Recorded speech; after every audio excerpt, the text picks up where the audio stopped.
আবারও চলে আসলাম পরবর্তী ক্লাসে ফিরে। আজকের ক্লাসে আমরা দেখব, এর আগের দিন আমরা শিখেছিলাম ওয়ার্ডপ্যাডের প্রথম ফন্ট গ্রুপটা। ওয়ার্ডপ্যাডটা খুলি আগে, আজকে তারপর থেকে শুরু করব। দেখো ওয়ার্ডপ্যাডটা খুলে দিলাম। এখানে আমরা এর আগের দিন কী শিখেছিলাম, এর আগের দিন আমরা এখানে শিখেছিলাম শুধুমাত্র এই ফন্ট গ্রুপটা, তাই তো? ফন্ট গ্রুপটা আছে, এই ফন্ট গ্রুপটা আমরা এর আগে দিন শিখেছিলাম। তো আজকে আমরা শিখবো হচ্ছে এই প্যারাগ্রাফ গ্রুপটা। এই প্যারাগ্রাফ গ্রুপটা আজকে শিখবো এক এক করে, ঠিক আছে? এবং প্রত্যেকটা শেখার পরে এখন থেকে আমি ভিডিও ডেসক্রিপশনে একটা করে অ্যাসাইনমেন্ট দেবো, ঠিক আছে? একটা করে অ্যাসাইনমেন্ট দেবো, সেই অ্যাসাইনমেন্টটা তোমাদেরকে কমপ্লিট করতে হবে। অ্যাসাইনমেন্টটা আমি দিয়ে দেবো, ওখান থেকে ডাউনলোড করবো, করে নিয়ে নিজে কমপ্লিট করবো, মোবাইলে হোক বা আমাদের প্র্যাকটিক্যাল ক্লাসে যখন আসবা তখন এসে ওই কাজটা কমপ্লিট করবো যে হচ্ছে কিনা, ঠিক আছে?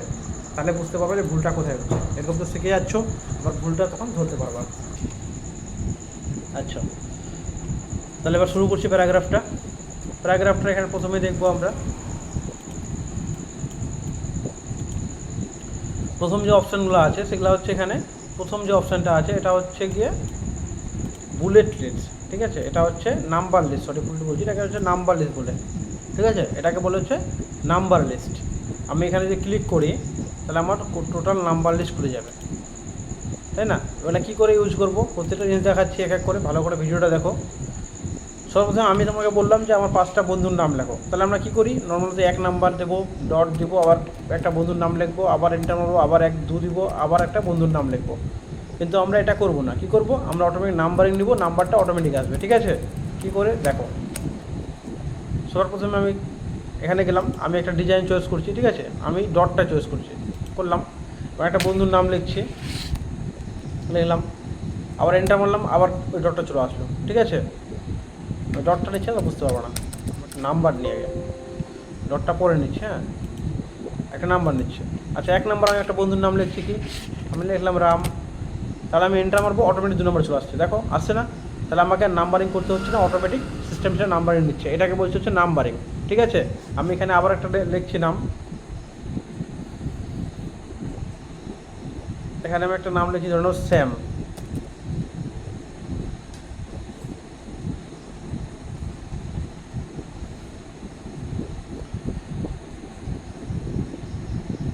আমি এখানে একটা নাম লিখছি স্যাম, লিখলাম, আবার এন্টার মারলাম, দেখো আবার 3 নাম্বার চলে আসলো।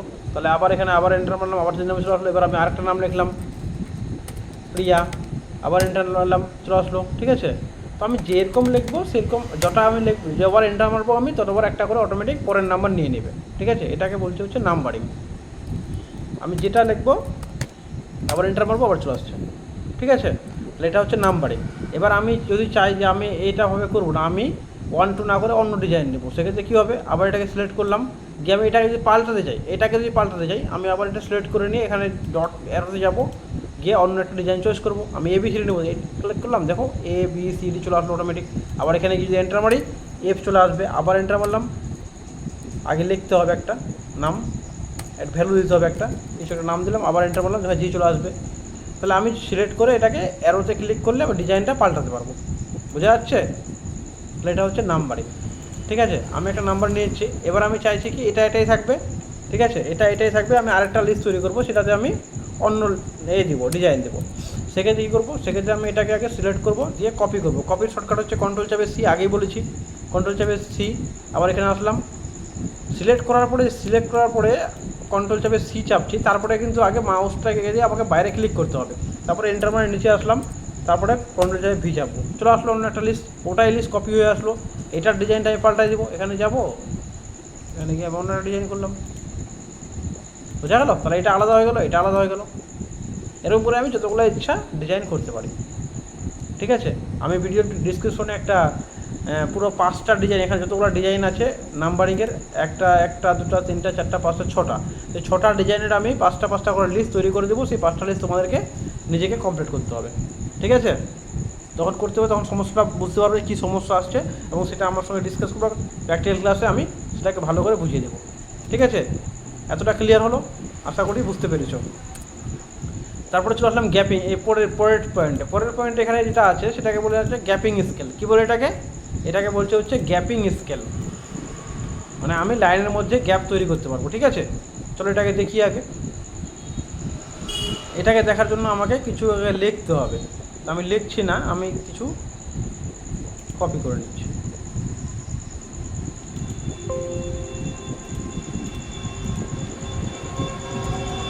আমি কয়েকটা জিনিস কপি করে নিচ্ছি আর লেখাটা বুঝতে সুবিধা হবে।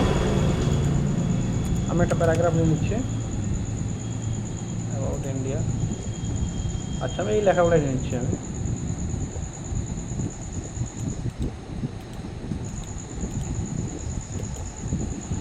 পেস্ট করলাম।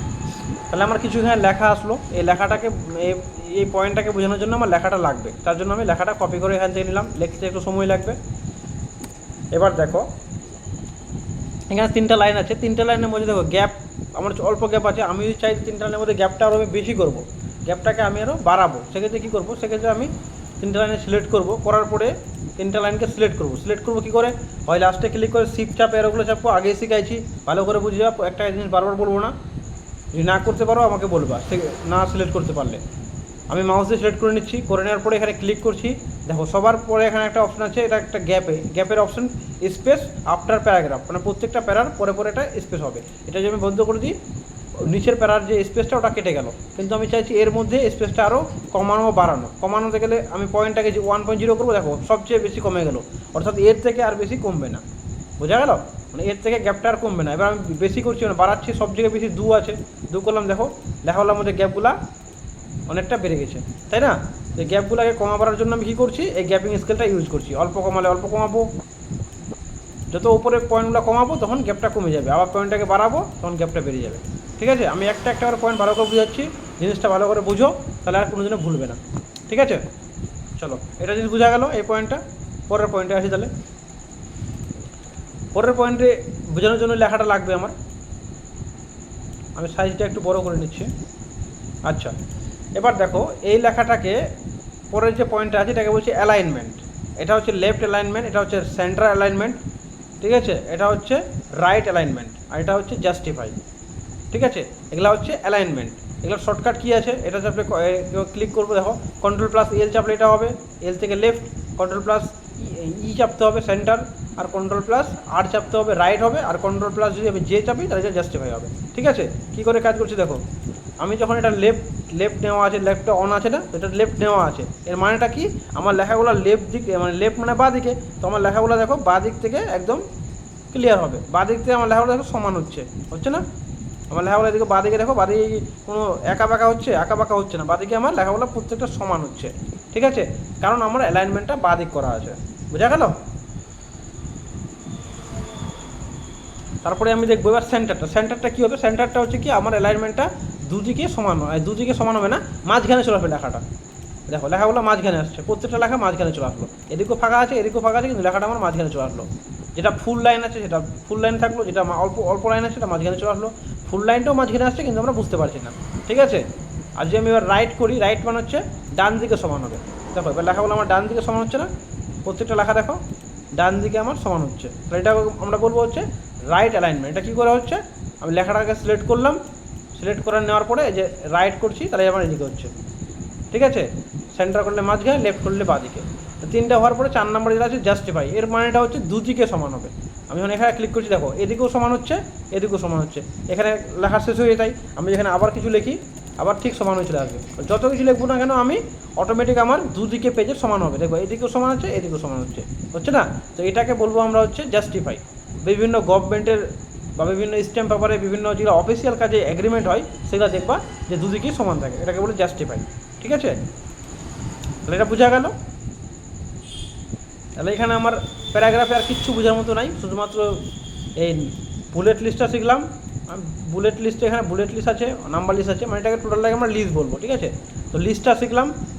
লিস্টটা শেখার পরে গ্যাপিং স্কেল শিখলাম,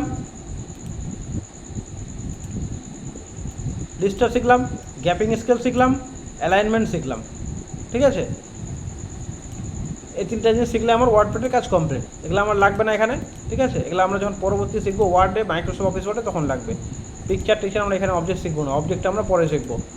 ঠিক আছে, তাহলে এটুকুই, জাস্ট এখানে ফন্ট গ্রুপটা আমি একদিন আগের দিন বলেছি, আজকে আমি বললাম প্যারাগ্রাফ গ্রুপটা। তাহলে দুটাই আমার কমপ্লিট। ওয়ার্ডপ্যাডের আর কিছু নয় শেখার মতো। এই দুটো জিনিস বারবার রিপিট করবা, আর যেগুলো প্র্যাকটিক্যাল করতে দেবো সেগুলো প্র্যাকটিক্যাল করবা, এখানে এসে করবা, বাড়িতে কম্পিউটার ল্যাপটপ থাকলে বাড়িতে করবা, ঠিক আছে? তাহলে জিনিসগুলো বেশি ক্লিয়ার হবে। যতক্ষণ আমি বুঝাবো তখন বুঝতে পারছো, কিন্তু যখন প্র্যাকটিক্যালি করতে যাবো তখন তুমি নিজের ভুলটা ধরতে পারবা, ঠিক আছে? চলো, তাহলে আজকের মতো এই পর্যন্তই। এরপর